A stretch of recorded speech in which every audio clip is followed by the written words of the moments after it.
I'm Shayna with this week's health and nutrition news. These days, there are more laptops, smartphones, and tablets than we really know what to do with.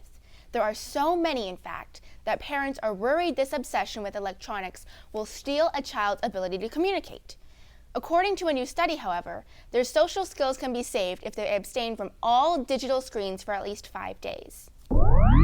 Researchers gathered a group of 50 kids at a campsite and tested their understanding of nonverbal cues like facial expressions and eye contact. In the first round of tests, the youngsters examined 48 photographed faces and guessed the emotional state of the subject. In the second test, the children had to watch videos without volume and give their best guess as to what the actors were feeling. After the kids spent 5 electronic-free days at the campsite, they had to take the tests again. The kids scored much higher on the tests after spending 5 days without their gadgets. The scientists believe that a lack of face-to-face communication is changing people's ability to understand emotions. Losing your communication skills sounds kind of scary, doesn't it? Well, if you don't want to lose your own, make sure to put the gadgets down sometimes and spend time actually talking to your friends instead of texting them. I love turning up my music loud and singing to my favorite songs, don't you? Well, listen up, because you may not want to hear what I'm about to tell you. Our body's amazing auditory system transforms vibrations in the air into electrical pulses. Then, the jolts of electricity are delivered to the brain by neurons, which help our nervous system make connections. In fact, our hearing anatomy includes thousands of neurons that join together in a large bundle known as the auditory nerve. One of the main ways a neuron quickly zaps an electrical message along is by using a white, fatty substance known as a myelin sheath. A group of scientists ran a computer simulation to test the damaging effects of loud sounds. As the myelin around the auditory nerve grows thin, we slowly lose our ability to understand spoken words or hear high-pitched sounds.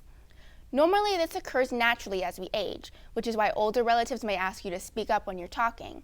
That being said, bombarding your sensitive ears at a young age will certainly hasten the process. So be sure to keep the volume on your headphones and speakers to a reasonable level.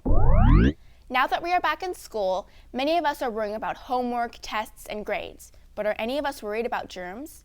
Well, according to the Centers for Disease Control, elementary kids get 8 to 10 colds or cases of the flu every school year, and older kids get between 4 and 6. If you ask me, that is just way too much time spent being sick. And don't worry, there are simple ways to avoid germs and stay healthy. Always make sure to get enough sleep. A well-rested body is better at fighting off illnesses. Don't be tempted by junk food in the cafeteria, because choosing healthy options will keep your body strong. Wash your hands often, and while using hand sanitizer is okay when you can't get to a sink, washing your hands with soap and water is the most effective way to get rid of germs. Doing these simple things will help you spend more time at school with your friends and less time sick in bed. There are many theories behind why we yawn. Some people think it's because we are tired, bored, or even because we saw someone else doing it. Well, a new study says we yawn because our brains are too hot. One thing to note about yawns is that they are definitely not unique to humans. Cats, dogs, bears, and even lions love to treat themselves to a deep, satisfying yawn.